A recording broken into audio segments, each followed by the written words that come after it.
In the year 1871, the Great Fire nearly destroyed Chicago. But out of the ashes of that catastrophe rose a new Chicago, a city of brick and brawn, concrete and guts, with a short history of violence beating in its pulse. That history is on record, and the record is kept by the newspaper men who have made Chicago's papers great. No period in Chicago's history was more violent than the years of Prohibition. The rise and fall of the bootlegging empires was written in blood and bullets. In 1932, there were 365 murders committed in Chicago, one for each day of the year. 8 policemen were shot down in the line of duty. One of the most ruthless of these murders occurred on December 9th, 1932, on South Ashland Avenue, in a place operated by a woman named Wanda Skutnik. Wanda Skutnik's store in the Polish district was the front for a speakeasy.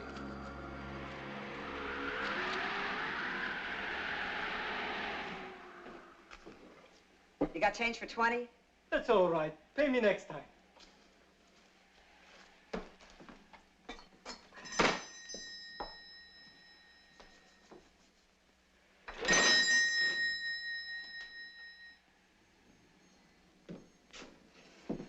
Wanda, you're looking at a guy that's coming down with a cold. Sit down. Oh, thanks. Hi.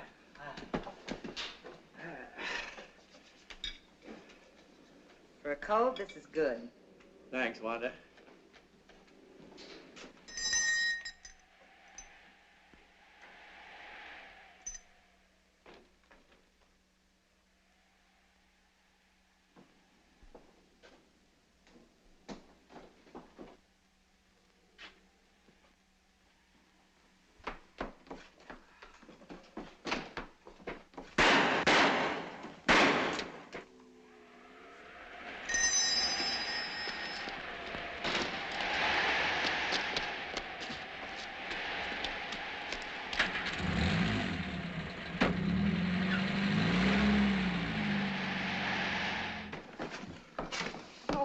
Get the police, Wanda. Get the police, quick.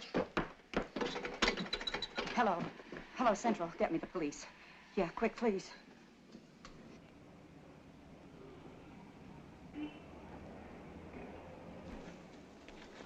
This cornered, frightened bootlegger gave information that pointed suspicion towards a man named Tomek Zaleska. Tomek Zaleska couldn't be found, but 2 weeks later, a tip from another source revealed that Zaleska had spent the night of the murder with his friend, Frank Wiecek. The police closed in on the home of Helen and Frank Wiecek.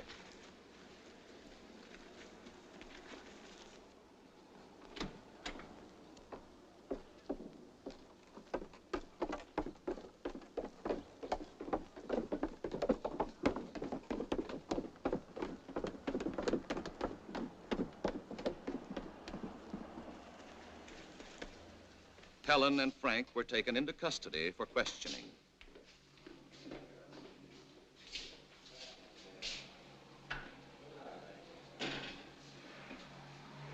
Frank Wiecek admitted that Tomek Zaleska had spent the night of the murder at his home, but insisted he knew nothing about the crime. Why did Tomek want to sleep at your house? Well, he was having trouble with his old man, and he was afraid to go home. When did you last report to your probation officer? Last Friday. You're sure it wasn't Thursday? No, I know it was Friday, because that was the day my wife told me she was going to have a baby. You went to the probation officer on Thursday, not Friday. There's your report card. You're confused, son. Try to be a little more accurate. Where were you at 3:30 on December 9th? I was with my wife. I remember because I was helping her shell walnuts for a cake she was making. You were wrong about the day you saw the probation officer. Maybe you're wrong about being at home shelling walnuts for your wife on December 9th. I know I made a mistake about the probation officer, but I know I'm right about the other thing. This statement was signed by your wife an hour ago. My husband was home with me on the 9th of December. I remember this because he was helping me pit dates for a cake. You sure it was walnuts?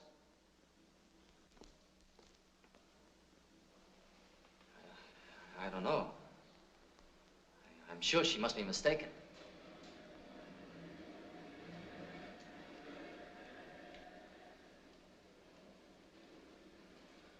His wife, Helen, was released.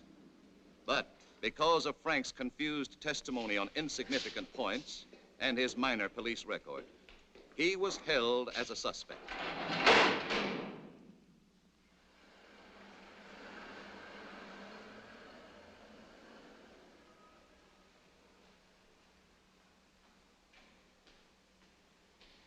Eventually, after hiding out for 6 weeks, Tomek Zaleska, protesting his innocence, surrendered to the police.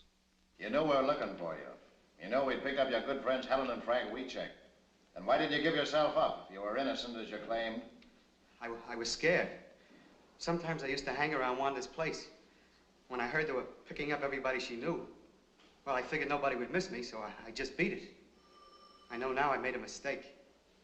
But I came in on my own hook, didn't I?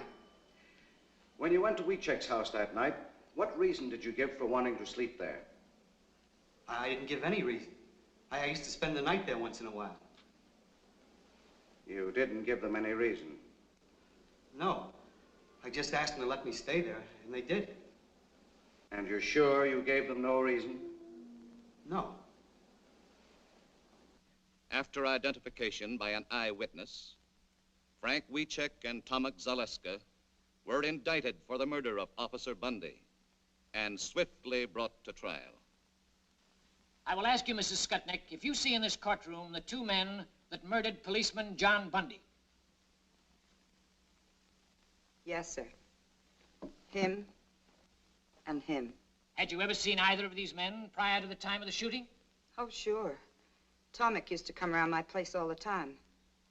The other fella I never saw before. And the first time you saw Frank Wiechek was on the day of the murder? Yes, sir. And the next time you saw him was the day you picked him out of the police lineup? Yes, sir. Thank you, Your Honor. The people rest. Both men received a sentence of 99 years to be served in Stateville Penitentiary. This happened in November 1933. Frank and Tomek went to prison. The case was forgotten for 11 years. Forgotten until October 10th, 1944, when a small advertisement appeared in the classified section of the Chicago Times.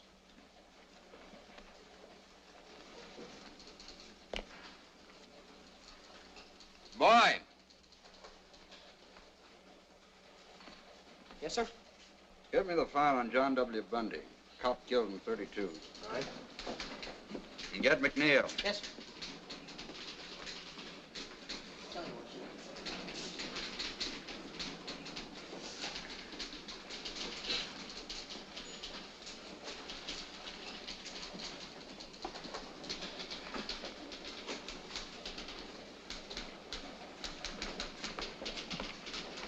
Check this.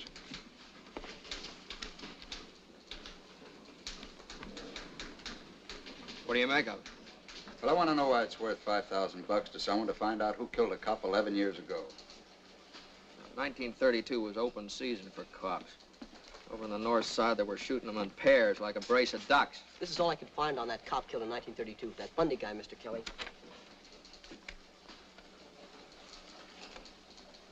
Oh, you see what I mean? He didn't rate much. Well, it wouldn't hurt to check it. You might get your name in the paper. This is sucker bait. Every grifter and mooch in town will be after that $5 grand. They'll frame their brothers to get it. And maybe this is a frame. There's a lot of angles, this thing. You see what I mean? Just takes you longer to catch on, that's all. I'm just thinking about it.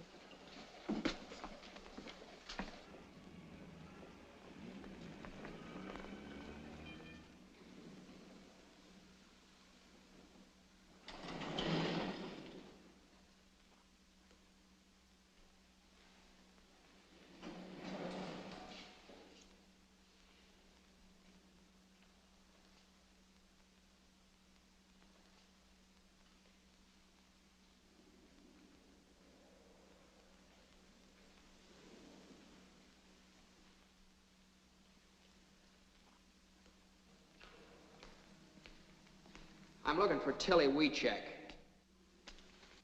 What you want? I called Northside 777. They said I'd find her here. I'm Tilly.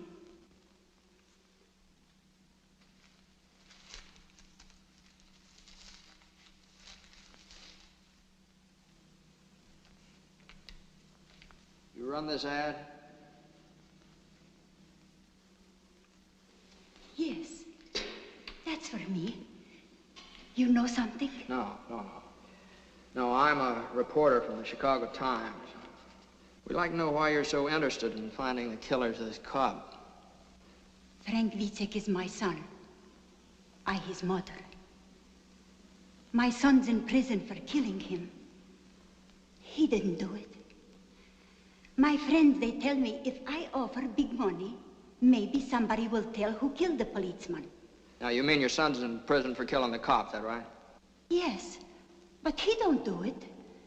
My Frank's a good boy. He don't do this thing. About this $5,000. Where'd you get it? Is that important? Oh, yeah, it's very important. Where he got it, where you got it, might have a lot to do with the case. He might have it hidden away someplace. Maybe you got it from some mob that's trying to spring him. No. I work. I scrub floors. 11 years. I never miss a day's work. I earned it.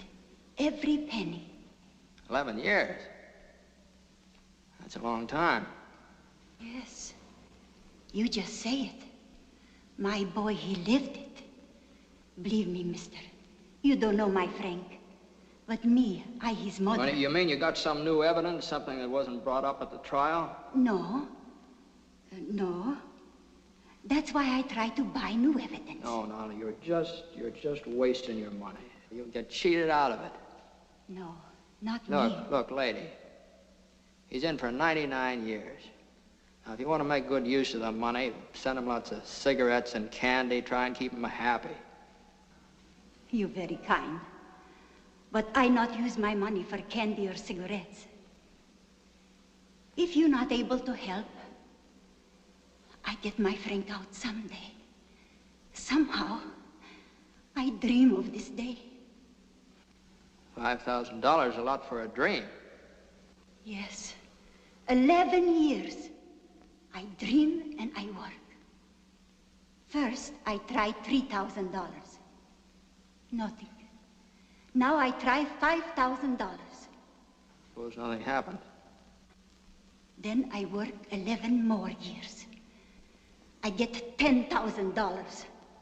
But my boy, someday he get out.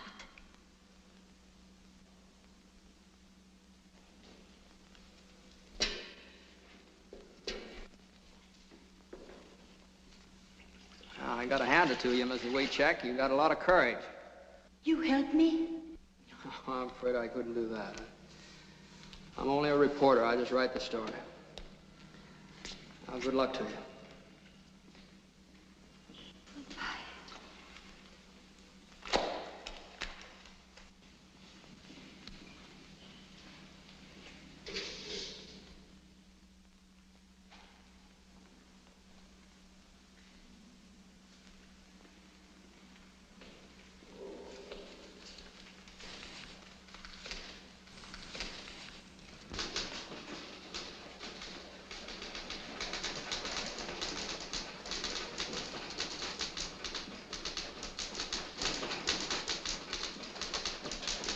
Great job, Max. Thanks, Charlie.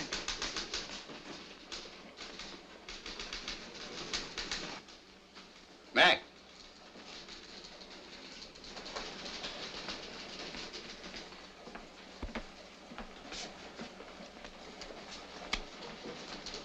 Hey, this story on the scrub woman, pretty good.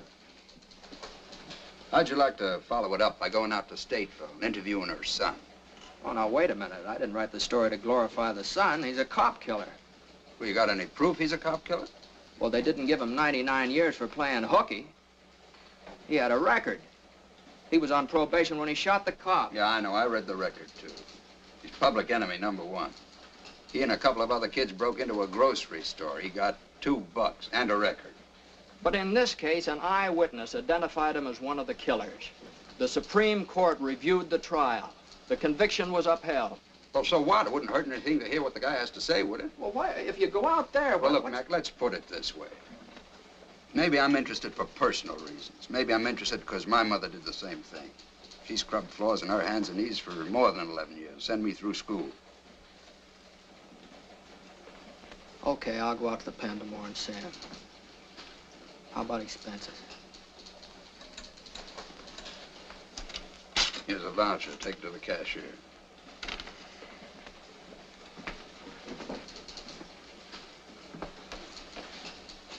Kelly, I happen to know that your mother had a small annuity. She never scrubbed a floor in her life. You never got past the 5th grade. But I figure if you pull such a corny gag as this, you must want me to go pretty bad, so I'm going. But I want you to know that you didn't get away with it.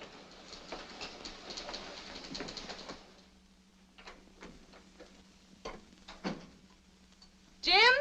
Yeah? You're early tonight. What happened? I gotta get up at 8:30 in the morning, go out to Stateville and see that scrub woman's boy. Got something to eat for me? Mm-hmm, it's all ready. Hey. Hi. Hi.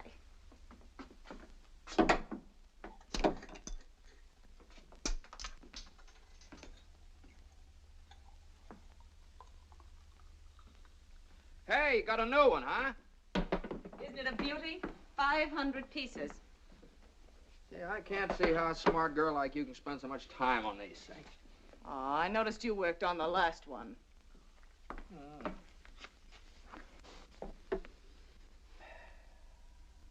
know, that was a marvelous yarn you wrote about that Polish woman. Had a lot of feeling. What a magnificent thing that old lady did. Yeah, everybody's touched. Especially Kelly. I was, too. Makes you feel warm. Well, I hit it pretty hard. But don't start believing it. I read the files on the case. That kid killed the cop. He got what was coming to him. Now, I need a branch of a tree right in there. See one around? Oh, that sky. That sky. I wasn't thinking about the boy. I was thinking about his mother. I hammer out a sob story and everybody's blubbering all over me. You know what it is? It catches your imagination. Nobody knows whether she's right or not, but she's worked so hard, she's had such faith that... Well, I want her to be right. Honey, I love you. Well, wouldn't you scrub floors for me if I shot old Kelly in the head? Oh, I don't know. You don't. You don't. Jim. Oh, here's one. Here's one. Looks like it. Jim. Look, I'm going out to see him tomorrow. Well, you women are suckers for sentimentality, aren't you? I guess that's how I got you. All I had to do was dangle an orange blossom in front of you. Oh, it took a little more than that, Mr. McNeil. It did. Hmm. Mm-hmm.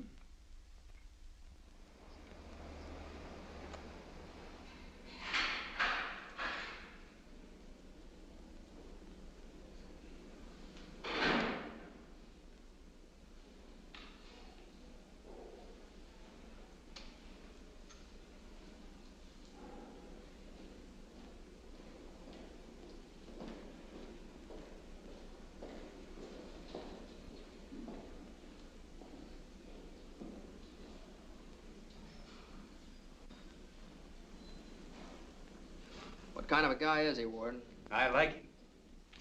Oh. Frank, this is McNeil of the Chicago Times. He wants to interview you. Now, you don't have to consent to this interview or answer any questions if you don't want to. But I do want to. Sure I want to. Okay. That's fine. He's yours. Sit down, Frank. The Times has taken an interest in your case. I came out to ask you some questions. Yes, sir. I'd like more of your story, your side of it. I need an angle, something to hit the public with, you understand? Yes, sir. Now, You knew about the ad your mother ran in the papers, and the $5,000 reward. Yeah. Did you know she was scrubbing floors to earn that money? Yes, I did. All she lives for is to get me out. I guess that's all I've got to live for, too. Well, that's a very good angle to play up. Your faith in your mother, her faith in you. You know, if you're guilty, you're just letting her slave her life away for nothing. She knows I'm not guilty. Uh-huh. I read the news clips, transcript of the trial. They don't whitewash you, the way I see it. But you only read what convicted me. All the true facts didn't come out. Even Judge Moulton said I was innocent. The judge that gave you 99 years? Well, the jury said we were guilty. He had to. But in his chambers, he said he knew we were innocent. When was that? After he sentenced us. Oh, after? Well, maybe we better duck that. What else? My lawyer was a drunk. He wouldn't even let me take the stand. He was afraid I'd get the chair. Oh, go on. When they question you hour after hour, you're bound to get mixed up on a lot of little things the way I did. That's another good angle. Railroaded, huh?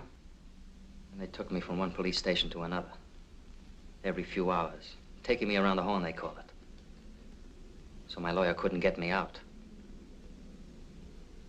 And this one, the Skutnik. The first 2 times she saw me, she said I wasn't the man. And all of a sudden, she said I was. Finger woman. All right, we'll play that up, too. I was home with my wife the night the policeman was killed. Does your wife visit you regularly? My wife, yeah. We're divorced. Well, we better duck that angle, too. You duck so many things. You don't believe me, do you? Listen, I talked to your mother. She's a very fine old woman. She believes you. I need proof. I got no proof. Yeah, I know. All right, now, what we'll do with this thing is this. We'll play up this mother angle and the finger woman, and maybe a little police and political corruption, too. I didn't say that. Well, what difference does that make? It's a good angle. Probably true, anyway. You see, you don't want a wishy-washy story. This thing's got to have sock, mass appeal. It's the only way we'll be able to help you. Get sympathy, public support. Now, you leave it to me. Okay, Ward. Thanks, Ray. That's all, Frank.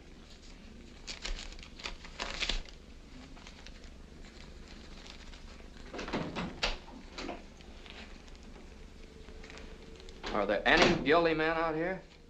Not if you hear them tell it. Sure make a hard pitch, don't they? 99 years is a long time. Maybe he'd been better off if he got the chair.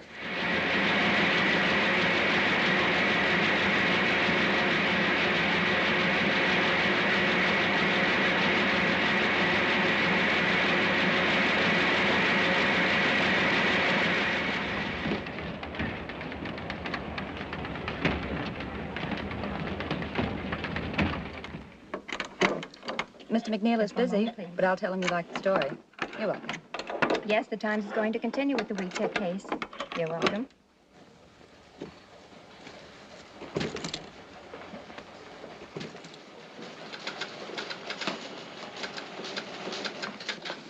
Yeah. Yes. Well, thank you very much for calling. That's right, lady. I guess the Times is going to follow up the case. Yeah. Goodbye. Say, what are you going to use for a follow-up? What follow-up? Well, the thing is snowballing. I want more of it. Well, you want to give me a raise, or do I just get the $5,000 from WeCheck's mother? Look, Mac, my job's to print the news that's fit to print. Did it ever occur to you that we might be selling this dead cop short? Maybe he had a mother that scrubbed floors, too.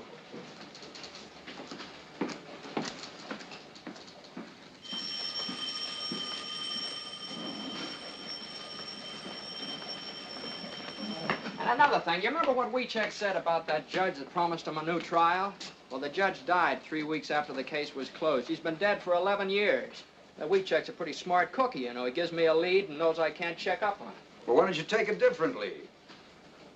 Look, Mac, you know we're getting on the average of more than 20 phone calls per hour from our readers. And every time that phone rings, you see those great big juicy headlines. I know, Chicago Times clears innocent man. Well, why not? Well, why not? It's impossible, Kelly. You can't do a thing like that. Listen, Mac, if you don't like the story, if you think he's guilty, end it. Write a finish piece and kill it. I'll take that deal. I'll interview his wife. She believed in him so much she divorced him. That ought to kill it for good.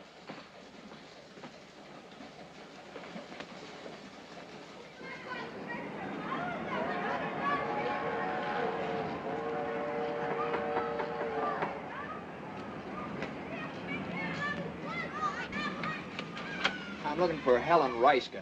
Yes? I'm McNeil of the Times. I'm doing a series on the WeCheck case. Oh, yes, I read them. Please come in. This way, please. Oh, excuse me. Just a minute. I got your address from your former mother-in-law, Tilly WeCheck. I haven't seen her since the divorce. I guess she doesn't feel very kindly towards me. Will you sit down, please? Do you think there's a chance that Frank will get free? Do you want him to? Sure, I want him to. Would you be waiting for him? No. No, I wouldn't. I'm married again. Oh. But I'd be glad for Frank, because he's a fine man. And because he's innocent. He was at home with me when the policeman was killed. Yeah, I know. You were baking a cake. You loved him. Then, I mean. I did. Very much. But the lonely nights were too much for you. You couldn't go on that way. No. Is that it? No, that's what Tilly might think. I loved him. I would have stuck to him. But Frank wanted me to get the divorce. Did he pick out your new husband for you, too? It's the truth. Did you contribute to the reward money, or did Tilly earn all that by herself? Oh, I couldn't help. I haven't anything. My husband, Mr. Reiska, takes care of me and my boy. Frank's boy. I can't ask more than that. He is a good man. And he loves me, and he loves the boy. We're lucky. Yeah, you seem to have got out of it all right. Mr. McNeil, I told you the truth about the divorce. Frank wanted it. Well, it's going to be very hard to make people believe it. Frank's wife says he's innocent and shows her faith by divorcing him, you know. But that's just the way it was. I went up to see him that day, wanting to make him keep up hope, wanting to cheer him up. He looked depressed, the way you do when you're terribly worried.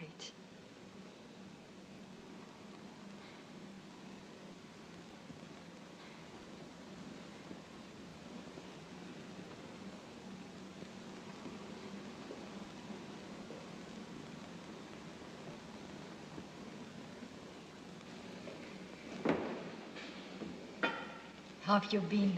Fine. How have you been? Fine. How's Ma?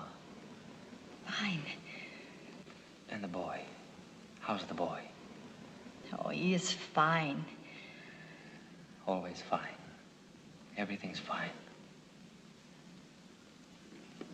We have nothing to say anymore. Oh, Frank, darling, please. I know. So many things you don't say. You don't want to talk about the outside because I'm in here. You don't want to remind me. But I remind myself. I think of lots of things. Ellen, tell me, how's the boy doing in school? He's doing very well, Frank. But what about the other boys?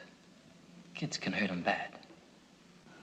They're only kids, Frank. Yeah. They do not know what they're saying. I know. Son of a jailbird. Cop killer's son. Oh, it's nothing, Frank. I was thinking about moving to a new neighborhood anyway. He'll go to a new school. Oh, it's no good. A new school is no good, Helen. A new name. That would be good. Frank. I'm just like dead, Helen. In 30 years, maybe I can get a parole, if I'm lucky. 30 years. Helen, You've got to divorce me, Helen. You can't mean that, Frank. Yes. Love's not for us anymore, Helen. It's finished. Now we must think of the boy. Only the boy. My boy must live for me. But I couldn't do it, Frank. I just couldn't.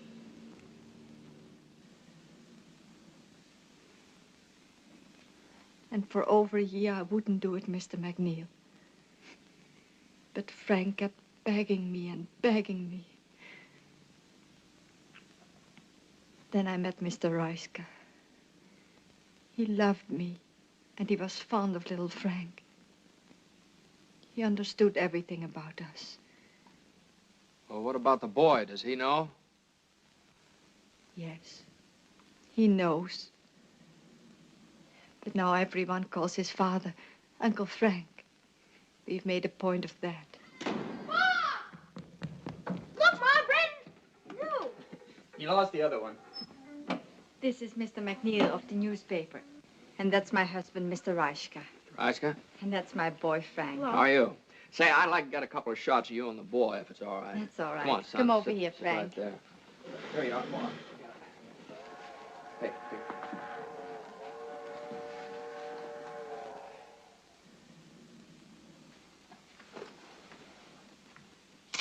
Mr. Reiska, you mind if I ask you a couple questions? Certainly not.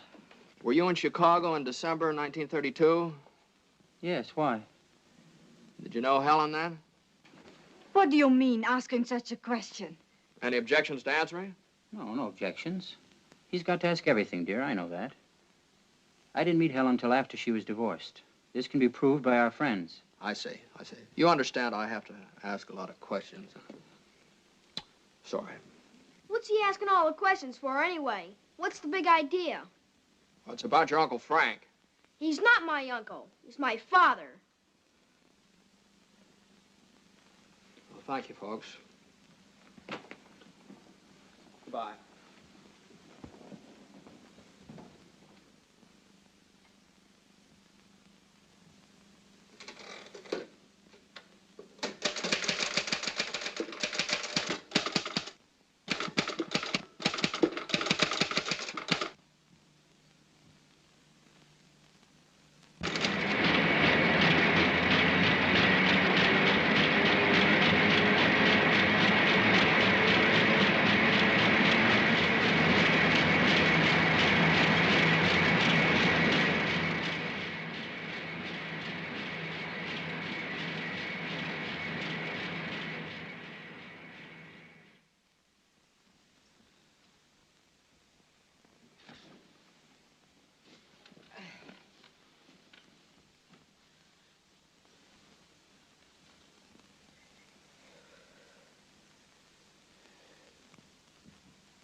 Darling, wake up.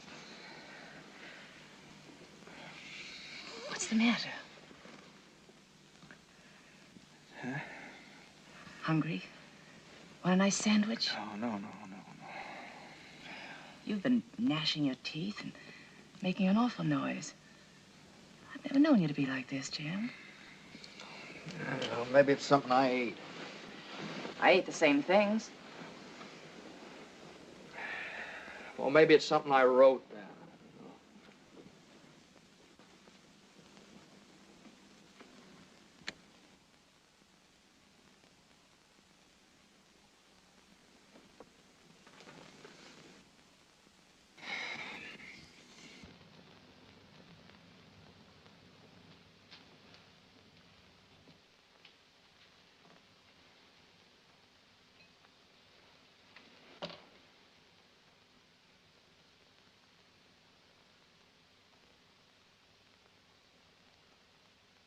You look nice. Will you marry me? I did. Oh, yeah, that's fine. Thanks. You're welcome. Just remember I'm here. Well, come on over here. Maybe we can work this out together.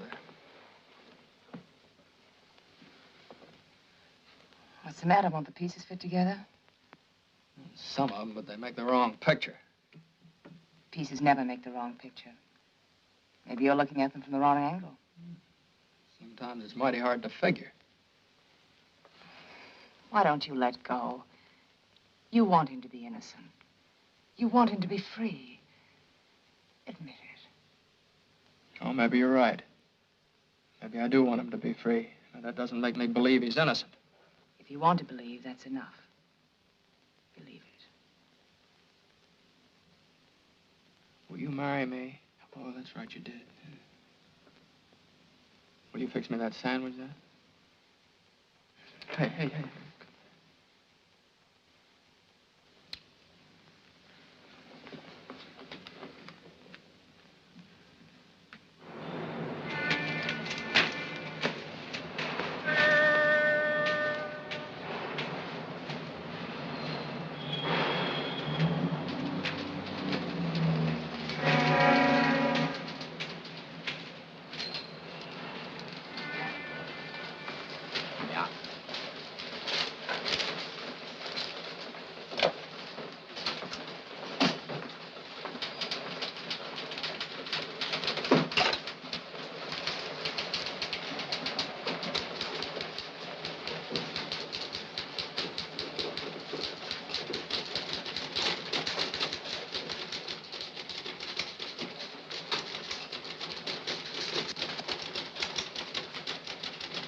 Hey, Kelly, have you seen this item on the warehouse fire? Might be a firebug, arson ring. You think there's anything to it? There might be. I'll follow it up. Is that an assignment? Sure. Oh, Mac, I know there's nothing more to the WeCheck case. It's all washed up. But before you tackle this warehouse yarn, the warden called me this morning. WeCheck wants to see you again. Well, for what? I don't know. Maybe he wants to confess. Well, I was just up there. Don't I get time off for good behavior? WeCheck's been up there for 11 years, Mac. That cop's been buried longer than that.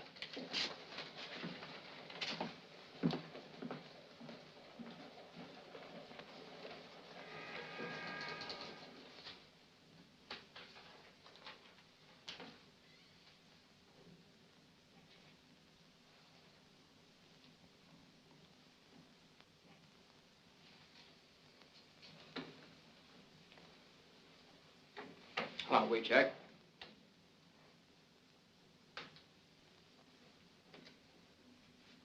Mr. McNeil, I sent for you to tell you that I don't want you to write anymore about me or my family. I've read what you've written. I've seen the pictures of my mother, my wife, and my boy. We poured our hearts out to you, unashamed. Well, you wanted help, didn't you? That's the only way you can get people interested in the case. Nobody's going to read a little two-line ad like your mother ran in the paper. 500,000 people have been following this story.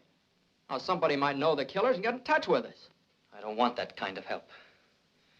I'll stay here 1,000 years. But you must not write anymore about my wife and my mother and my boy. My mother is doing this for me, not to sell your papers. Oh, now, wait a minute. I made my wife divorce me, so my boy has a new name. Now you put his picture in the paper. You spoiled everything for him. I don't know. I thought I was doing a good job. No. This is writing without heart, without truth. Before I thought maybe some crook lawyer would try to get the $5,000 from my mother. But this I never figured. Yes, I say it. I'll stay here. I'll stay here 1,000 years. But never write anymore about my family. Leave them alone. Leave alone my wife and my boy.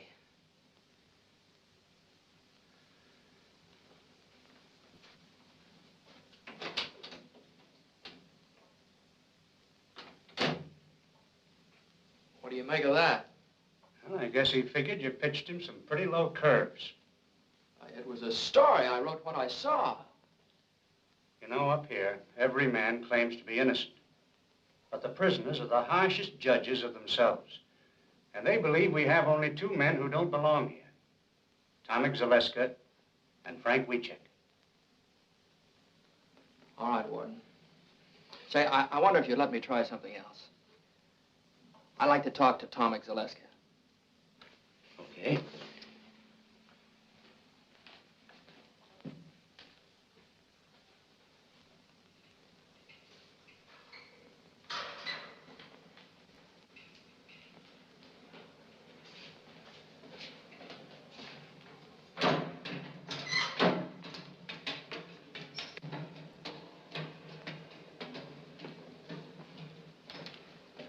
I'd like to talk to Zaleska. Yes, sir.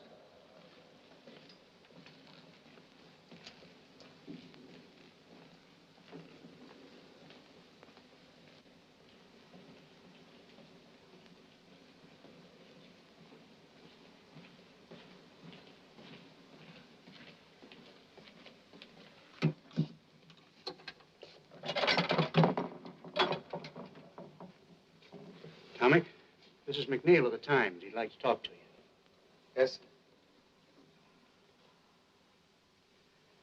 Warden, would it be stretching the rules too much if I talked to him alone? No. No, go right ahead. Thank you. Are you familiar with the work the Times is doing for Wiecek? Yes, sir. Now, look, Tomek, we want to clear up this Bundy case one way or the other. We don't think Frank was in it with you. Now, if you confess and name the man that was really with you that night, the Times will do everything in its power to get you a parole for turning state's evidence. The chances are you'll be out of this place in a few years. What have you got to lose? You're in for a life now. Come on, tell us the truth.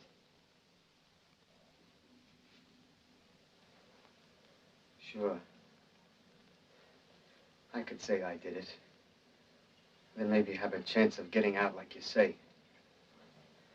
But if I confessed, who would I name as my partner? Joe Dokes? I couldn't make it stick for 1 minute. That's the trouble with being innocent. You don't know what really happened.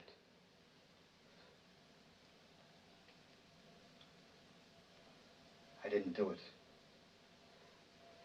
Me and Frank had nothing to do with it.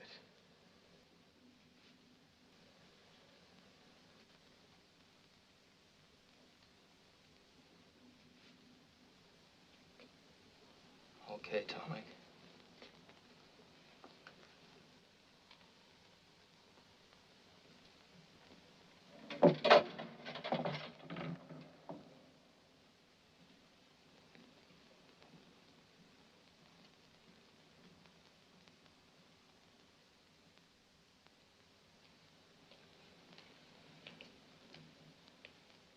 Well? You must run a nice jail. This guy doesn't want to get out either. And I'm gonna get this out of my system if I never write another line. Warden, do you think Wiecek could talk to me again? Yeah. Yeah, I imagine he would. I'll take you over to the hospital. He works there.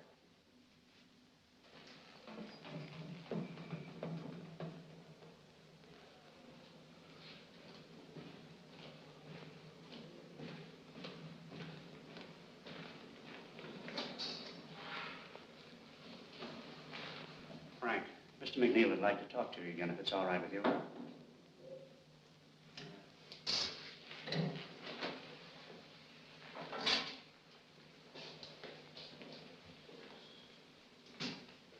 Look, Frank, I've decided to go on with this case.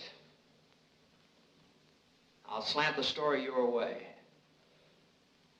I also want you to know that I'm still not convinced you're innocent, but I'm willing to dig, get the facts.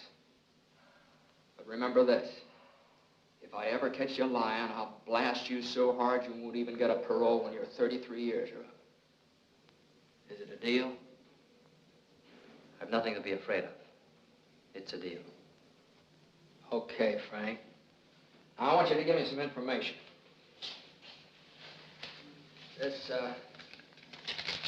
This judge you told me about, you know, the one that died. Were there any witnesses when he told you he'd try and get you a new trial? Yeah, there was a bailiff. Uh-huh. What was his name? I don't know. Well, I'll find out. What was the name of your lawyer? His name was Underwood. Underwood. Where does he practice? He's disbarred now. That's great. A disbarred lawyer and a dead judge. All right, what else? There's Wanda Skutnik. It was she alone who put me where I am. She identified me, but the other two witnesses, Gruska and the mailman, said no. Then there was the police captain. He was the one who got Skutnik to say I was the man. He stood right alongside of her when she picked me out. She was afraid of him. What was his name? I never found out. He wasn't at the trial. Well, where can I find the Skutnik dame? I don't know. That's nice material. It's all I got, but it's the truth. Would you be willing to take a lie detector test? Mr. McNeil, for 11 years, I've been waiting for a chance to get at that box. You know what you're up against? If it turns out bad, you're cooked. If it turns out good, it's only Leonard Keeler's professional opinion. Doesn't count legally. I'll take the test.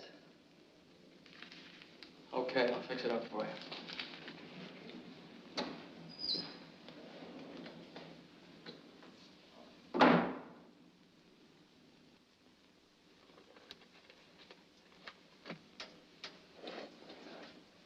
Listen, kid, take it from me. Keep away from Keeler and that lie detector. I'm not afraid of it. That's what I said. Why, I had the cops, the state's attorney, even my own lawyer believing in me.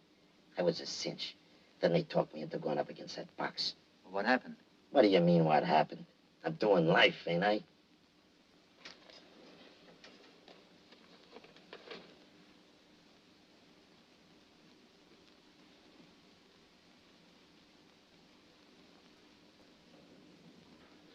Well, the only thing the machine is for is to record the emotional reactions of an individual. We place a blood pressure cuff about the upper arm of the subject, and then through the impulses to the timbre system, record the variations in blood pressure and pulse on this stylus. Then the pneumograph is fastened about the subject's chest, and we record the changes in the respiration. And the electrodes fastened on the palm and the back of the hand to record the changes in electrical conductivity of the skin. It's a very sensitive criteria for emotional reaction, emotionality. Oh. Mr. Keeler's all ready for you, Frank. Sit down, Frank.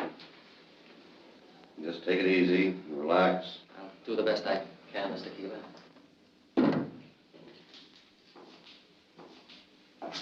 Come on, Mac.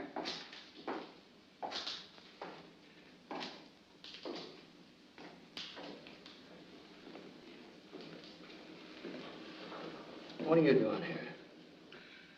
I was driving out to Decatur to see my brother and thought I'd stop by. I'd never seen a lie test before. Decatur's out the other way. Yeah, well, I took the detour, the long way around. Yeah.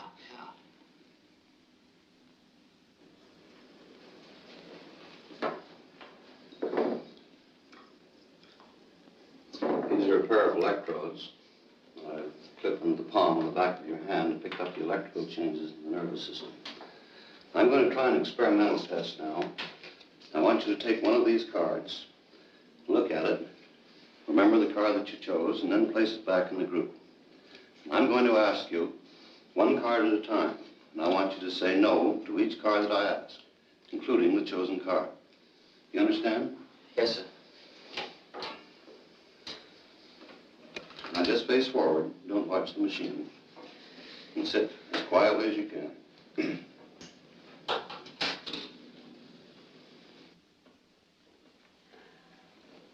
Hey, what's he doing that for? Oh, he's forcing him to lie so it'll show on the graph. Gives good basis for judging Wiechek's reactions. Did you choose the 7 of clubs? No. Did you take the 3 of spades? No.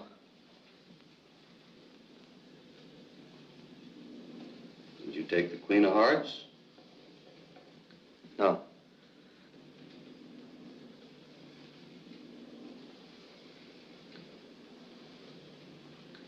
take the ace of hearts?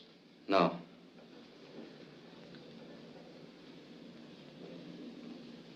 Did you take the five of diamonds?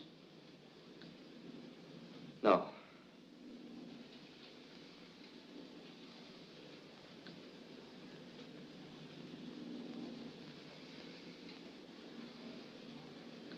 Did you take the six of clubs? No.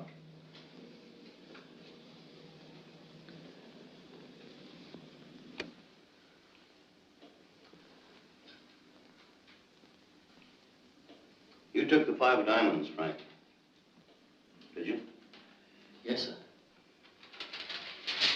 Now I have a prepared list of questions I'll ask you. I want you to answer all of these questions now by yes or no. And if you have anything to explain, do that after I ask you all the questions. Just turn around and face forward.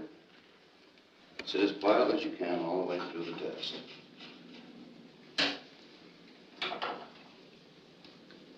And don't forget, just yes or no all the way through. Is your name Frank Wiechek? Yes.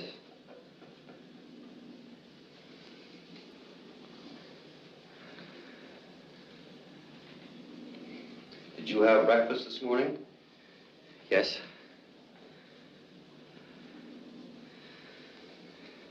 Do you know Tomix, Alaska? Yes.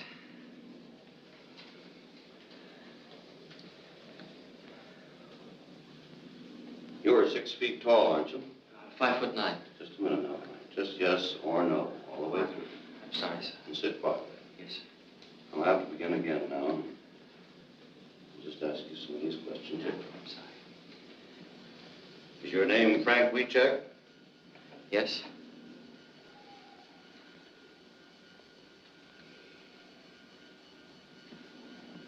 Were you in Wanda Skutnik's store on December 9th? No.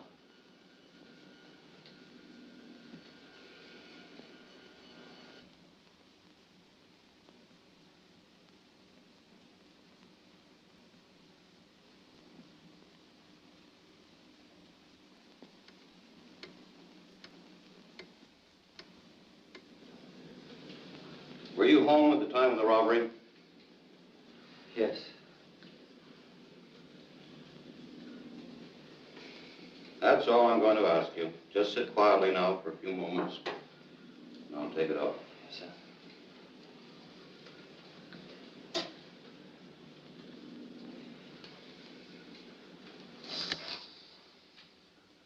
Well, we're all through, Frank.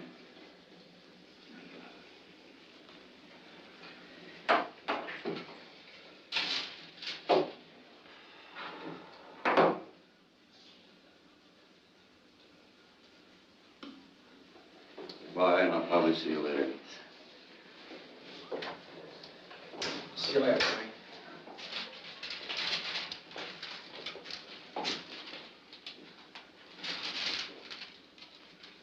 What's the verdict? Well, there's the record.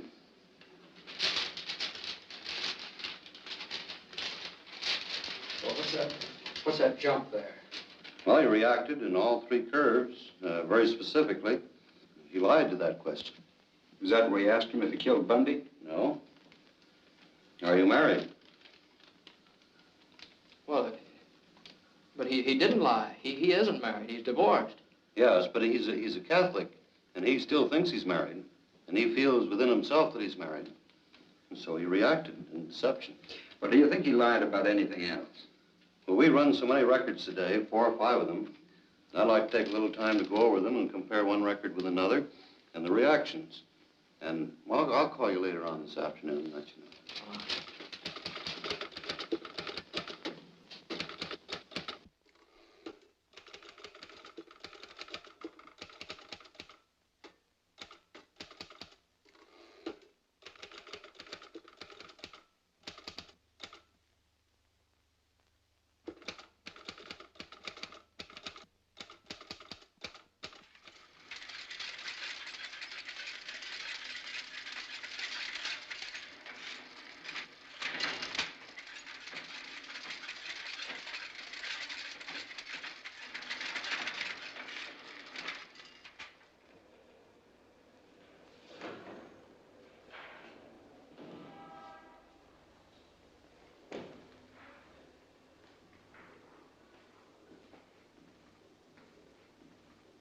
Hiya, McNeil. What can I do for you? Say, Larson, I'd like to check on the date of arrest of a fellow by the name of Frank Wiechek.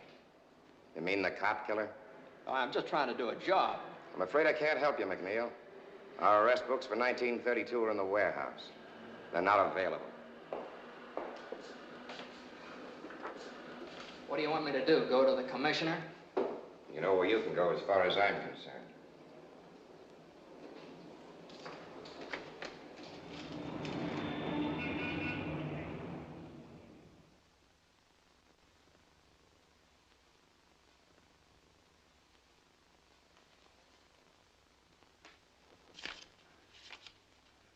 Here it is. Booked for murder December 23rd.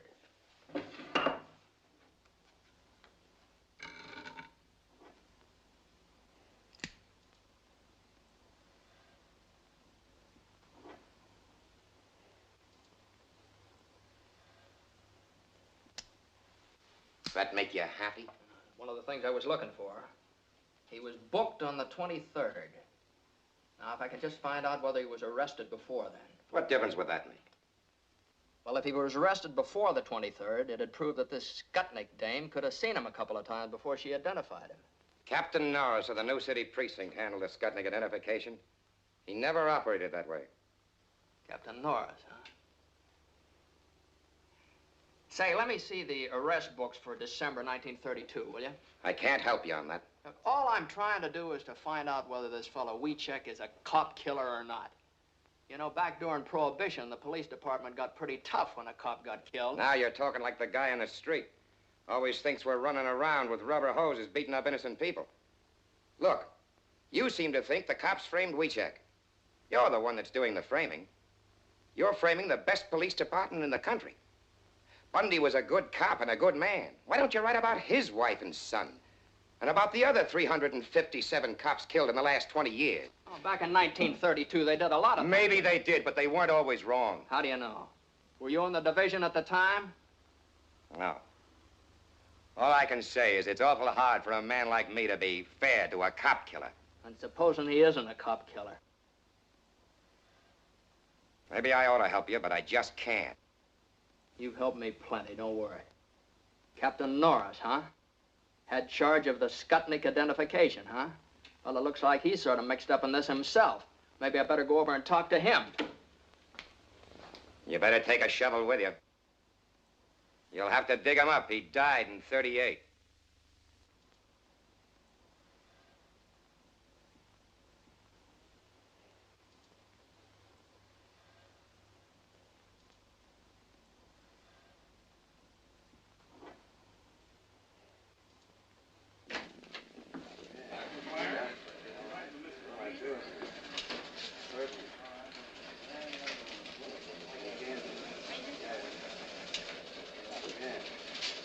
All right, transferring to New City Precinct. Yeah. Hi, Mac. Off your beat, ain't you? Yeah, sort of. I need some help. Lay off of me, Mac. The word's gone out to keep away from you. I've done you a lot of favors, Matt. Now, is there any place I can find some records of people that come in here and look at the police show-ups? Material witnesses. Somebody might have been subpoenaed to come in here and identify Wiechek. If we kept that kind of stuff, the books would fill Soldiers Field. Well, now, would there be any photographs? Anything We like don't that? take no pictures in station houses. Press boys might get a shot of the witnesses on the steps, but never inside. Now, look, Mac. If I'm seen talking to you, I'm going to be back walking my old beat. Now, why not be a good guy? Don't be here when I get back. Okay, may I use your phone? Yeah. Use that line. Don't touch those.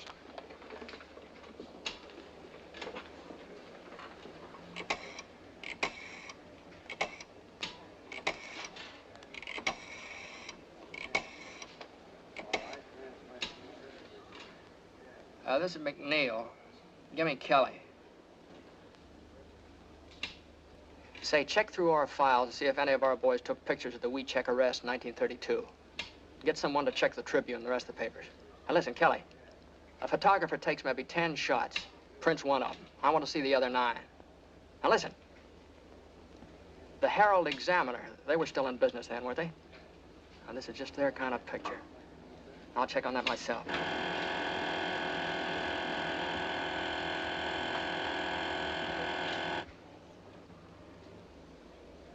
I just thought of something. See you later.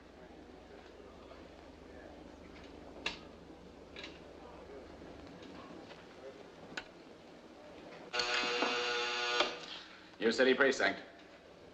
This is McNeil over at headquarters. You got the book on the Weecheck arrest, 1932? Yeah, but we've been told to pull it out of the files. I'll drop over and see it. Okay, we're right over. Right.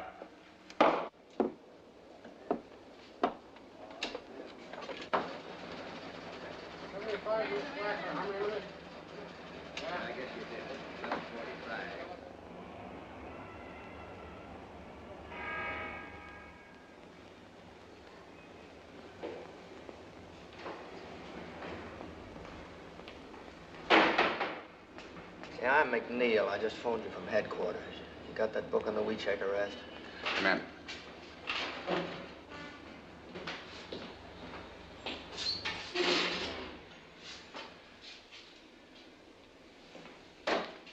Thanks.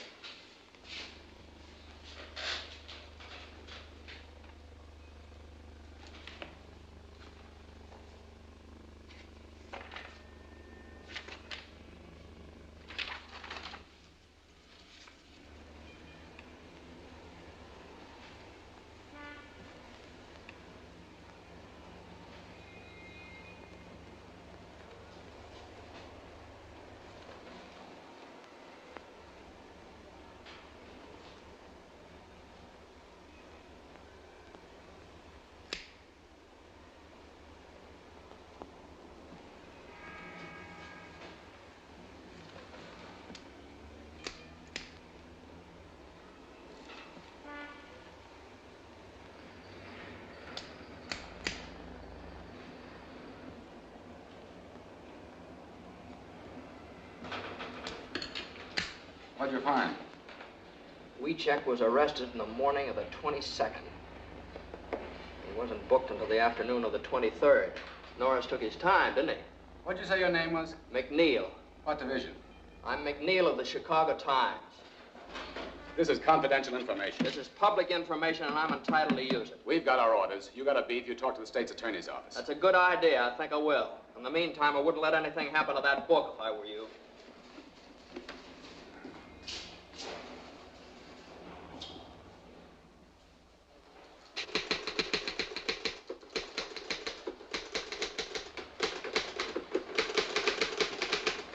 Mac! Hey, Mac!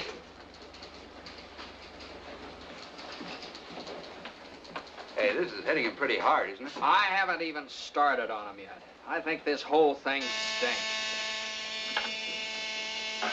Kelly speaking. Yeah. Yes, sir. Right away. That's the boss. He wants us both. Let's go. Let's go.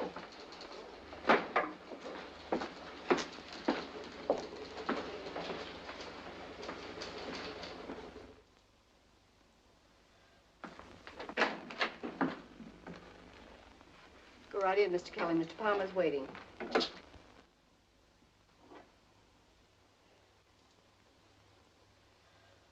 Mr. Kelly, Mr. McNeil, I believe you know the commissioner. Oh, Mr. Faxon from the state's attorney's office. And this is Robert Winston representing the governor. How do you do, sir? Of course, you know Mr. Burns. Mr. Kelly, these gentlemen object to our handling of the Weecheck story. Mr. Kelly, we feel that the Times, through you and Mr. McNeil, is slinging mud on one of the finest police departments in the United States. And specifically, we object to your efforts to arouse sympathy for a man who killed a police officer. We'd just like to point out, gentlemen, that Frank Weecheck was convicted by a jury. His case was reviewed by the Supreme Court, and the conviction was upheld. All these legal authorities believed in Frank Weecheck's guilt. Well, a long time ago, a lot of people believed the world was flat. At this late date, do you wish to impugn the integrity of the jury and the court? If they were wrong, yes. Back in 1932, a steady stream of convictions made good publicity. Remember? Frank Weecheck was found guilty, and he belongs where he is. Were you in the state's attorney's office in 1932? Why, yes, I was, but I didn't have anything to do with the Weecheck case. I have no axe to grind, Mr. McNeil. But I believe you're unnecessarily discrediting this regime. Furthermore, your stories may be holding out false hope of a pardon to both Frank Wiechek and his mother. I'm not so sure it's false. We are. Look, up until now, what we've printed was based on interview and investigation. We've invented nothing, and we don't intend to. Well, a great deal of emotion and color can be lent to simple facts. The governor feels this entire matter is undermining law and order. But Wiechek is innocent. It'd be criminal for us to stop now. Well, you must remember, Mr. McNeil, that another political party was in power at that time. We're not to blame, but the public tires us with your brush. You can't destroy the confidence we've built up in this regime just to sell newspapers. It may have started like that, but it isn't that way anymore. Now, look, gentlemen, believe me, this man is not guilty. I don't know if he's guilty or not, but we don't want this police force persecuted anymore. Well, what's the difference? Oh, now, just a minute, gentlemen. The governor wants this thing cleared up. We're not asking you to forget the man if he's innocent, but we don't want this dragged on and on just to promote circulation. Now, we have a proposition to offer you to settle this thing once and for all. I can suggest to the governor that he set up a hearing of the pardon board. If Wiechek is exonerated, he'll get a pardon. But if you can't clear him, you're to drop this matter once and for all. Is that a deal? What do you say, Mac? It's a deal if Mr. Palmer says so. Okay. It's a deal. I'll ask the governor to set up a special hearing next week. Are you ready to accept that? Yes, I am. There's just one thing, Mr. McNeil. If you go before a pardon board and they turn him down, it'll go on Wiechek's record. Then when he's eligible for parole, that record may hurt his chances. Now, mind you, there's no regulation. There's no law.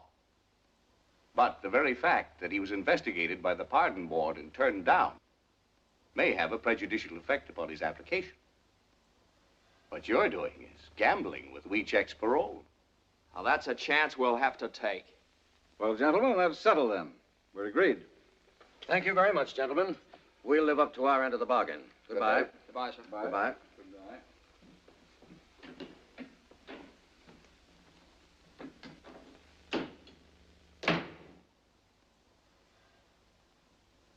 Well, you two seem to be satisfied, but Mr. Burns doesn't seem to be.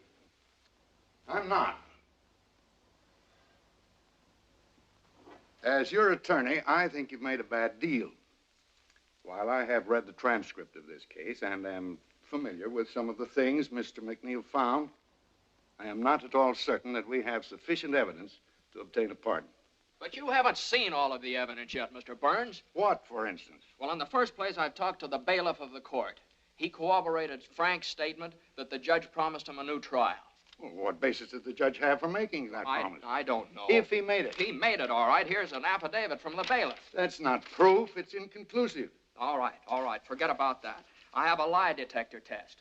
And Keeler's sworn statement that the fellow is innocent. Inadmissible. Gruska and Decker, the other two witnesses in the crime, maintain that Wiechek is not the man. And they also testified that this Wanda Skutney couldn't possibly have recognized anybody. What have you found her? What does she say? Gruska and Decker contradict it, but it's inconclusive evidence. Now, what new admissible evidence have you? Well, there's a whole lot of new stuff. The state's attorney's office tried to keep me out of the record books. That's the reason I had that fella faxing up here. And another thing. Why is this Wanda Skutnik dame keeping undercover? A couple of mobsters might have killed that cop and threatened her for not playing ball. Or maybe she's trying to keep in good with the law. I don't know. She ran a speakeasy. Now, look here, McNeil. I'm an attorney. I know what it is to go up before the pardon board. They go on facts. Facts? Okay, I'll give you something better than facts. I'll give you a picture. Take a look at that. Now, Wanda Skutnik testified that she didn't see Wiechek from the time of the murder until the time she identified him on the 23rd of December. Now, Frank maintains that she did see him several times on the 22nd of December when the cops were taking him around from station to station. All right, that bears out Frank's story right there. There's a picture of Frank and Wanda going into one of the stations. Where'd you get this, Mac?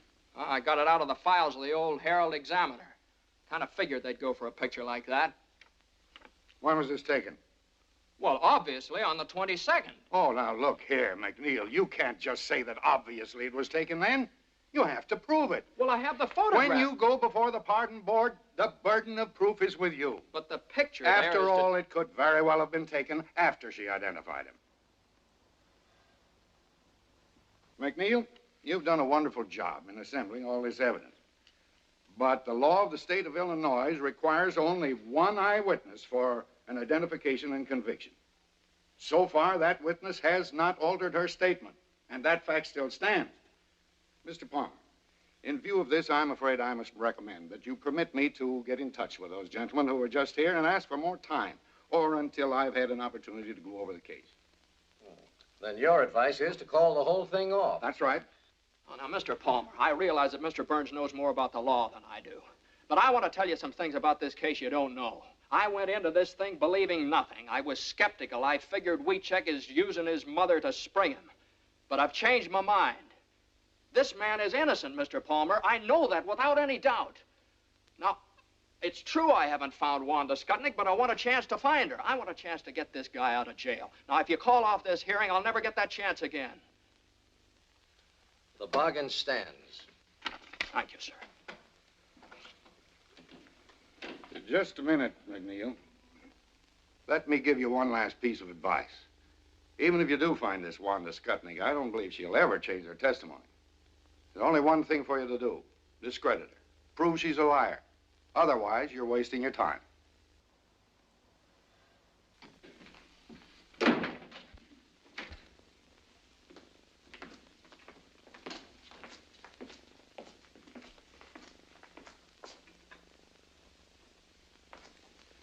Yeah, that's great. Great speech, Mac. Now you've really got to find Wanda Skutnik. Now, listen, Kelly. I haven't been wasting my time. I know a lot about Wanda Skutnik. Now, she used to run a speakeasy. All right, she's probably still in the liquor business. She's Polish, and she used to run around with a guy that works in the stockyards. So don't let your enthusiasm get you into trouble. Back of the stockyard's a tough neighborhood. Oh, wait a minute. Don't scare me, Kelly. Can you speak Polish? No, I can't speak Polish. But if I have to learn to speak Polish to find her, I'm starting right now.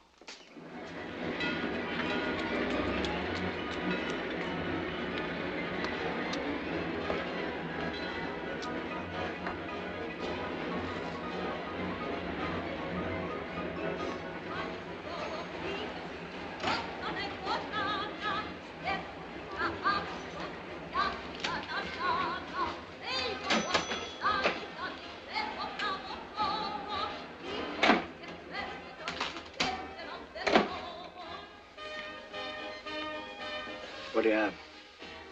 Say, did you ever see that woman before? Her name's Wanda Skutnik. You a copper? No. Her uncle died, left her a little money. I hear she's remarried. Having a hard time finding her. Money, huh? I don't know. I'll see if the boys in the back room know about it. Kto je? Czy któryś słyszał, że kobieta się nazywa Wanda Skutnik? Nie. Było pewnie żonata?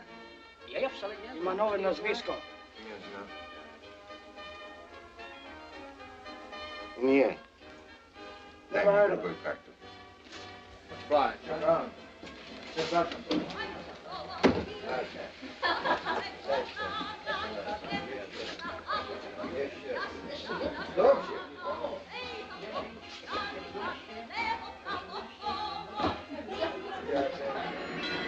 McNeil divided the district back of the yards into blocks and sections, and for days and nights systematically combed every beer parlor and saloon.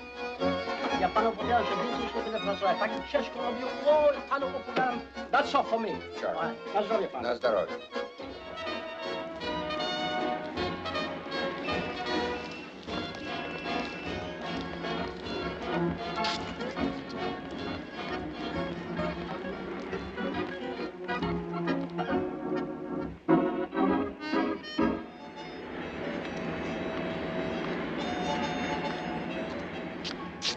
Ja mam 21. Ile ty masz? Ja wszystko wygrałem.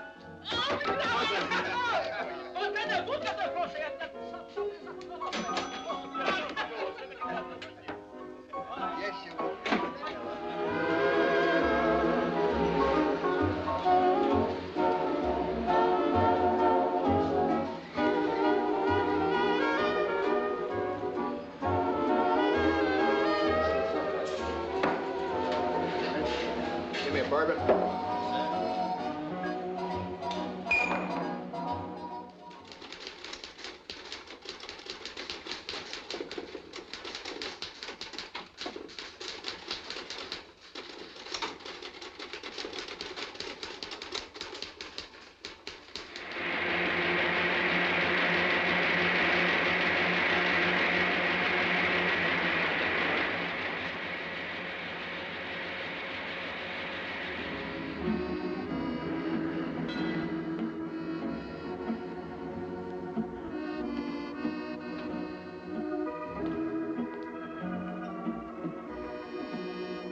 have?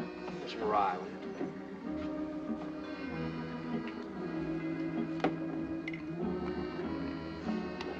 Say, did you ever see that woman around here? No, I don't think I have. Her name's Skutnik, Wanda Skutnik. A lot of women come in here, but I don't know them by name.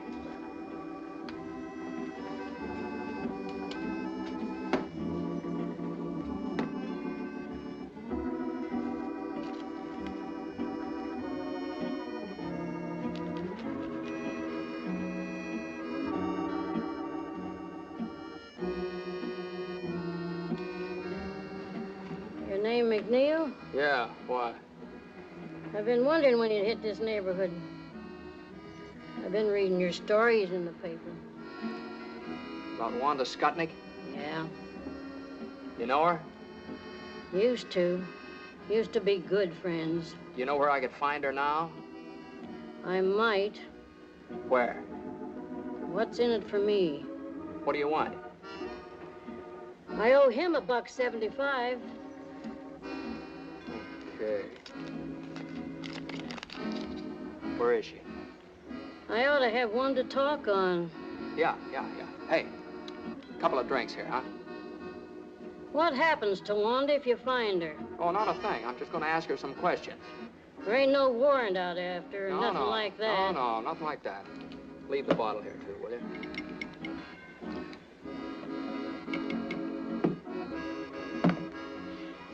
She hadn't ought to thrown them bricks at me. You know Honora Street? Yeah, sure. You go down there. 725. 725. What's her name now? Siskovich. Wanda Siskovich. But don't tell her I said so. She's got a bad temper. I don't want her throwing no more bricks at me. Won't tell her a word. There you are. Thanks.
Come in.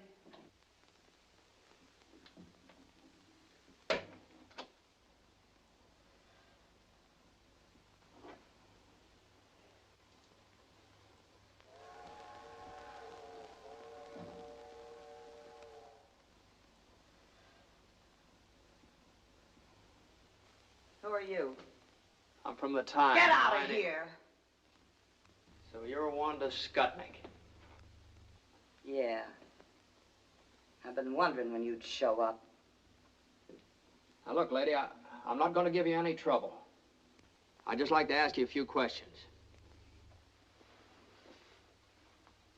You want to cry in my beer? All I want to know is this. Is there any possibility that you might have been mistaken when you identified Weechek? No. Well, if you're so positive, we can prove it. Will you take a lie test? A lie test? You think I'm crazy? Look, will you give me a sworn statement? I did my swearing in court. How many times did you see Frank before you identified him? Never. You didn't see him before the police show up? No, only when he killed the cop. Look, I said all I got to say. That's all there is, see? What do you mean that's all there is? There's a lot more than that. This kid's been up in the pen for 11 years. Now, look, I've got to go before the pardon board day after tomorrow. Now, Frank's got a good chance to get off if you help him. I got no reason to help Weechek, and I got no reason to help you neither. You're the one that wrote them lies about me. I've been thinking of suing you for libel. That's the reason I wrote them. I called you a liar and a bootlegger and a finger woman. I insulted you every way I could think of, and I'm going to keep on doing it, see? Go ahead and sue us for libel. I'd just like to get you up on a witness stand under oath. Yeah, and you still wouldn't get nothing out of me.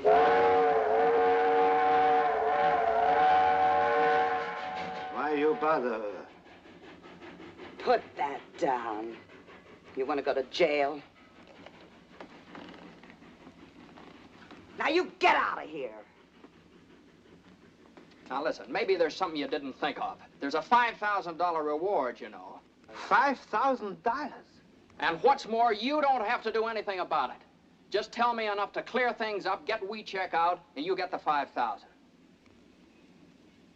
So what do I gotta do? Just tell the truth. Who got you to identify him? Who are you afraid of? Nobody, nothing, nobody. I ain't afraid of nobody and ain't got nothing to say. Wonder. It's $5,000. Shut up! Now you get out of here. You ain't gonna get nowhere. I identified him. I told the truth. It's him. I ain't never gonna change my mind. It's him. Now get out of here. Boris!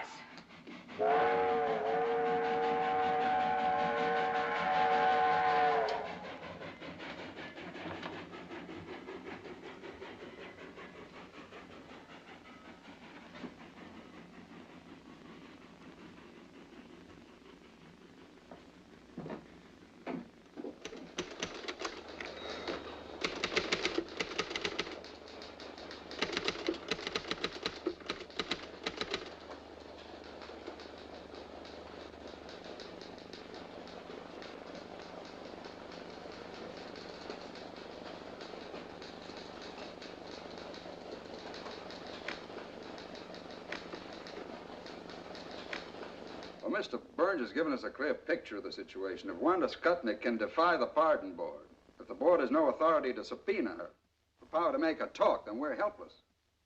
What do we do now? The thing for us to do now is for me to appear before the pardon board at Springfield this afternoon, present our apologies, and ask that the case be withdrawn. Will that appear on Frank's record? Will it spoil his chances when he becomes eligible for a parole? No, his name simply will not come before the board. All right. That's it, then. I'm sorry, Mr. Palmer. I want to apologize to you, too, Mr. Burns. I thought if I found this woman, I could make her talk, but I missed her. I'm sorry. Okay, Mac. Kelly, write a finished story on this Wanda Skutnik and end the whole thing. Get the paper off the hook. Well, I can get a train for Springfield in about half hour. Good.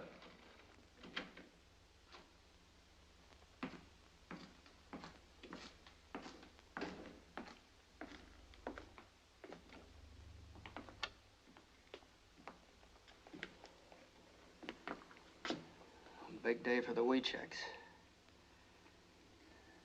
Write a finished story. Get the paper off the hook. How do you end it? Well, first you better go out and see Weechek's mother. I couldn't do that.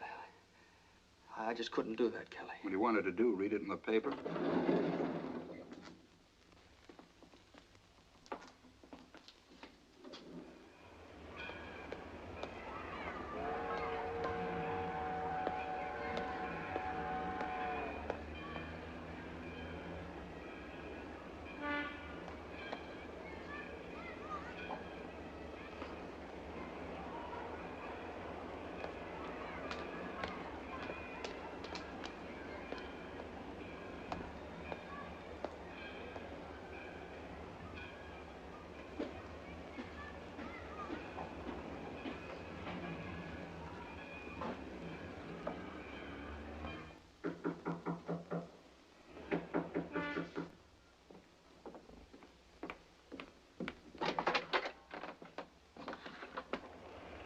McNeil, come in. Thank Oh, I got to excuse myself. I was not expecting company. You mustn't regard me as company, Tilly. I was baking a pie for Frank. Please sit down. I'll get you some coffee.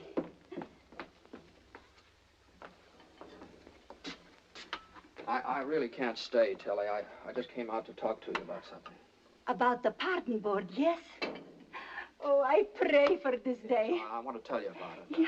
Come over and sit Oh, down. and now it has come. It is here. Tilly, I must tell you this. Yeah. We're going to call off the hearings.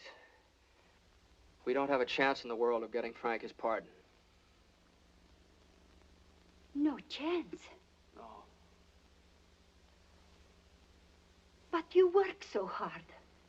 You do everything. Everything I could. You got lawyers.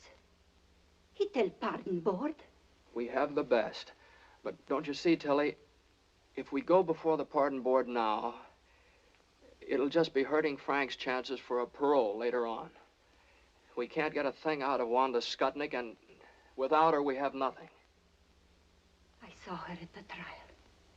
She will never tell. Like a rock. She will never tell. But she knows. Yes, she's afraid. She will not talk, never. And without her, we have no evidence. Evidence? They got no evidence when they sent my Frank to prison for 99 years. I got no evidence when I scrub floors every night. Go without supper. Walk to work so I save a nickel for Frank.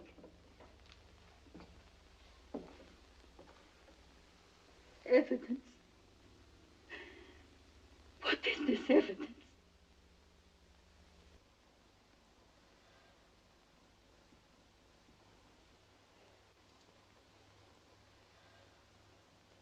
I can't tell you how sorry I am, Tilly. You try to help. You're a good man. But if this thing happened, then we fight some more. We fight more and more. Yes? No, Tilly. We're calling off the hearing. The Times is dropping the case. No. But if you go, I got no friend left. I'm sorry.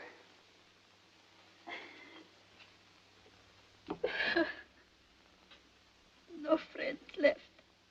No friends no more.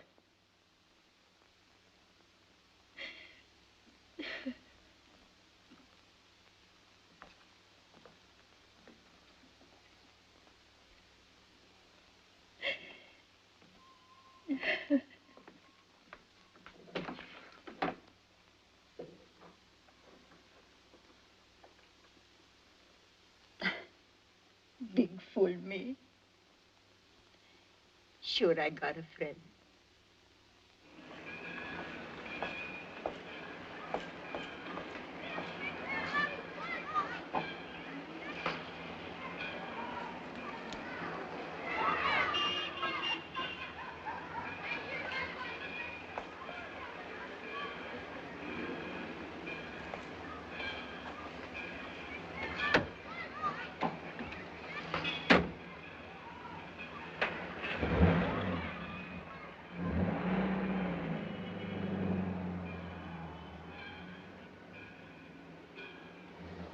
Where to? Out of the Chicago Times. Well, the fellow's writing those stories, ain't you? Seen the paper?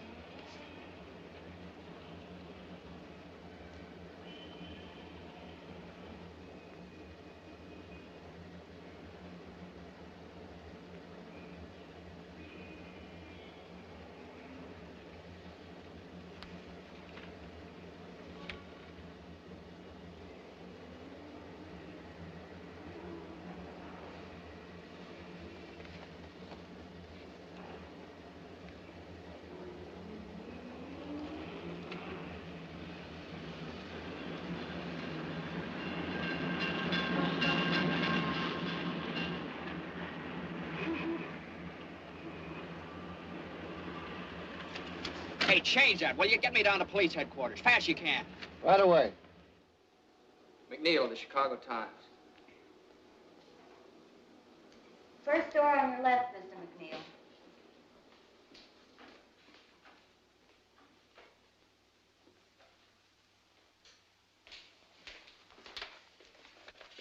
Say, did you make the enlargement of the photograph of this forged check here? Yes, why? I got a picture here. I just wondered, could you blow that section of the picture up right there? Sure. Would all the details come out on it? Well, that depends. You got the negative? No, that's all I got right there. Well, then I'd have to make a dupe. How long would that take?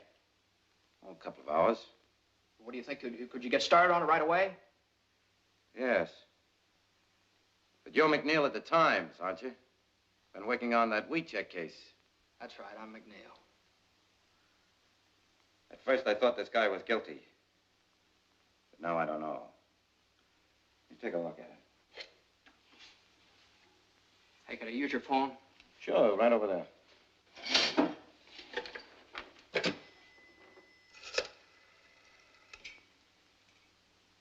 I want to put in a person-to-person call to Mr. Martin J. Burns. He's up at the state capitol in Springfield, Illinois. That's right.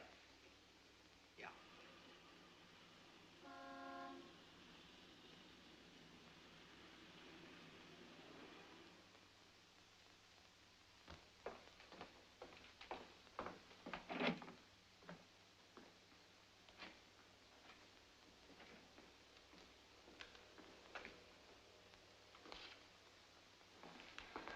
Sorry, gentlemen. The pardon board is in special session. The case of Frank Wieczek. Gentlemen, I feel somewhat at a loss because I came here to ask that the petition of Frank Wieczek be withdrawn. However, about an hour ago, I received a telephone call from James McNeil of the Chicago Times, who informs me that he has uncovered the evidence we've been seeking. It is conclusive evidence that supports the petition of Frank Wieczek. You may present the evidence, Mr. Burns. Unfortunately, gentlemen, my telephone conversation with Mr. McNeil was necessarily brief. He's flying down to Springfield. He should be here at any moment. What evidence does he have? I'm afraid I don't know. Mr. Chair. Mr. Faxon. I object. The state's attorney's office has the right to demand orthodox conduct of this hearing. If you have conclusive evidence, present it. Otherwise, we ask that the petition be denied here and now. Mr. Faxon, we certainly intend to follow orthodox procedure in this Board of Pardons.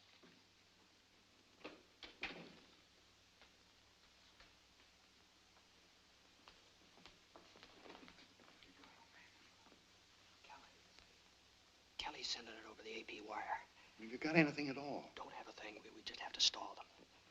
Let me talk to them. All right. Mr. Chairman, gentlemen, I'd like to ask your permission to have Mr. McNeil of the Chicago Times address the board. Granted. Thank you, Mr. Chairman. Gentlemen, I'd like to apologize for being late, but it was just impossible for me to get here sooner. I don't know how much Mr. Burns has told you. Strictly from a reporter's point of view, understand. I've assembled what I feel is a very solid case. And of what does this case consist? Well, it consists of such debatable items as a lie detector test. Now, I realize that you're unable to accept that. You want evidence. But sometimes the weight of evidence, just because it's in the record, is heavy enough to crush the truth. We'll discuss the shortcomings of our judicial system some other time, Mr. McNeil. Yes, sir, I'm sorry. I realize that at the present time you want facts. We have a notarized affidavit from the bailiff of Judge Moulton's court that the judge felt that Wieczek did not receive a fair trial. We have those documents before us, Mr. McNeil. They could hardly be called conclusive. Yes, sir. But as you probably know from those documents, Gruska and Decker contradicted Wanda Skutnik's testimony, and those affidavits bear them out. The board is aware of that, too, Mr. McNeil. But Wanda Skutnik has not altered her testimony, has she? Wanda Skutnik lied from beginning to end. She lied about everything. You know, it's a very funny thing about the statue of Justice up there. She has a sword in her hand. It's a double-edged sword. Cuts both ways. It keeps cutting the ground out from under everything in favor of Frank Wiecek, but the other side of it, that isn't so sharp. It doesn't cut the ground out from under Wanda Skutnik, and she's the only one responsible for Wiecek's conviction. Now, I have a police record here that proves that Wiecek was arrested on the 22nd of December.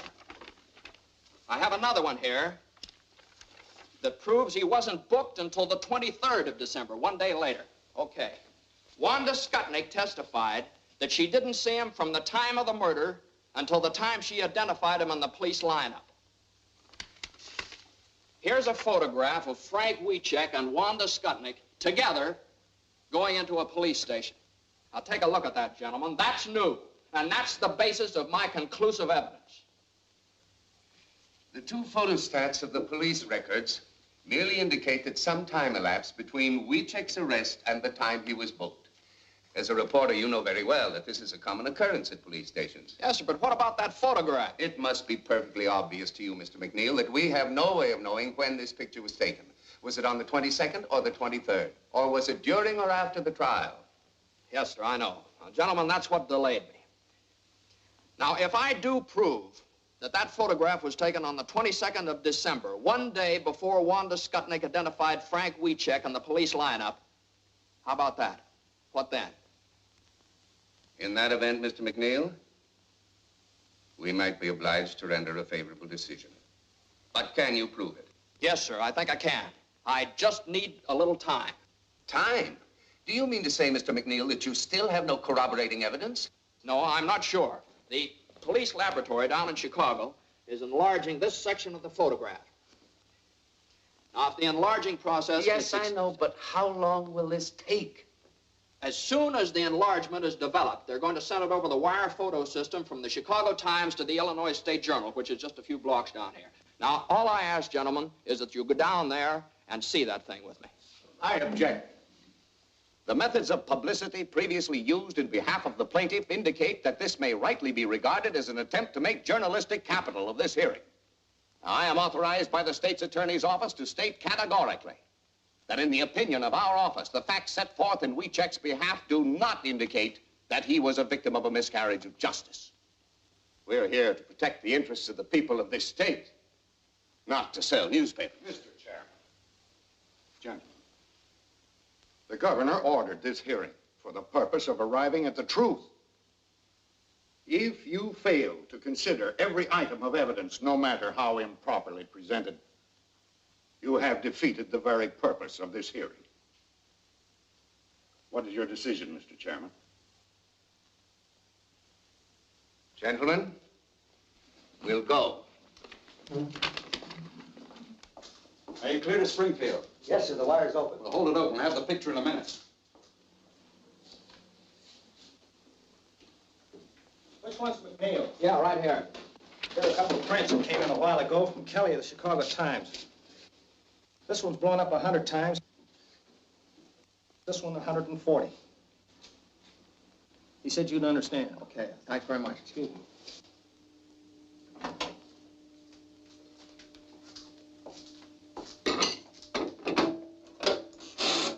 Ask them if they're ready. Springfield, are you ready for this picture? We're ready. Okay, here's the final lineup. Okay. All ready, Mr. McNeil.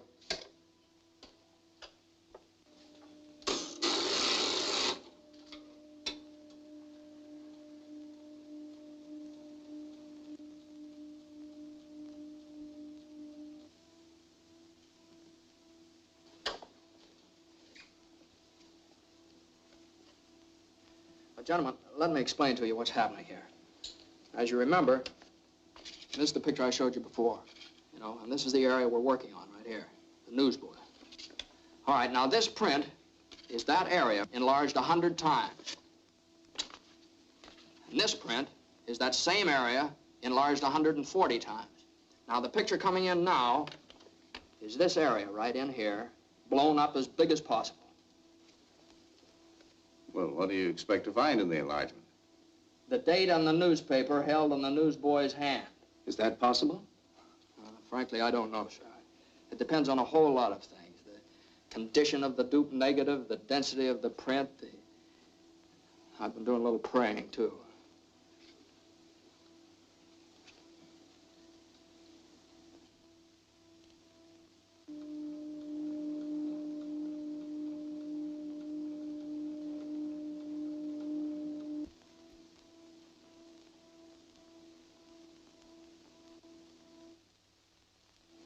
That's it, Mr. McNeil. Excuse me, please. How long will this take? Oh, it's a positive print. Shouldn't take long. You can come along with me if you want. This way, Colonel.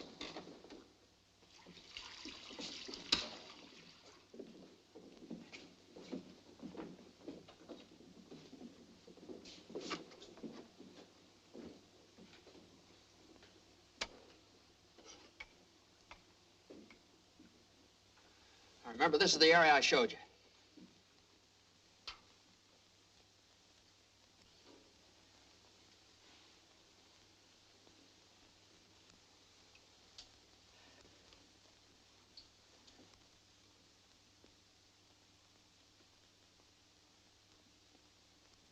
There, it's beginning to come through. Now, what's the date? What's the date?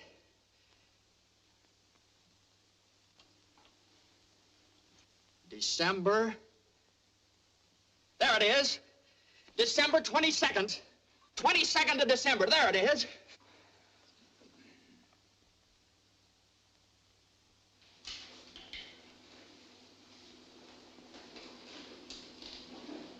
Goodbye, boy. Good luck, Frank. Thank you.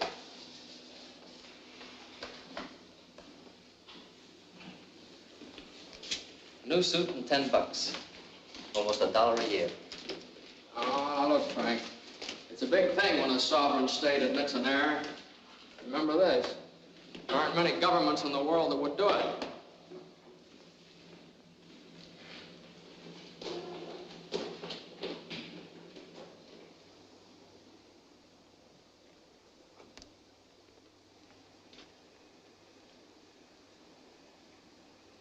That's my daddy!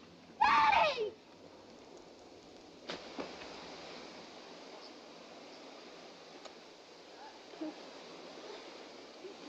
Franuś! Franuś!